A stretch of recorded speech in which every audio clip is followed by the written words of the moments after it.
पिशावर में गुज़िश्ता रोज पिन जुमा दीर कॉलोनी में होने वाले धमाके की इब्तिदाई तहकीकाती रिपोर्ट मुरतब कर ली गई। इब्तिदाई तहकीकाती रिपोर्ट के मुताबिक धमाके से कबल मदरसे में आने वाले तालिब इल्मों की रेगी की गई। मदरसे में तामीराती काम करने वाले मजदूरों को भी शामिल तफ्तीश किया गया, जबकि पुलिस रिपोर्ट के मुताबिक मदरसे में ज़ेर तालीम एक तालिब इल्म को भी हिरासत में लिया गया है।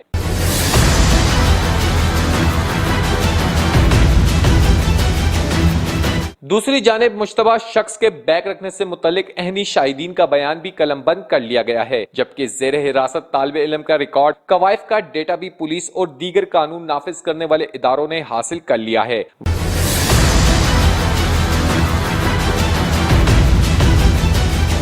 वाज़ेह रहे कि खैबर पख्तूनख्वा के दारुल हुकूमत पिशावर में धमाके के नतीजे में बच्चों समेत 8 अफराद शहीद जबकि 100 से जायद अफराद जख्मी हुए थे। कैमरामैन अरसलान तारिक के साथ सादुल हसन, C91 न्यूज़, पिशावर।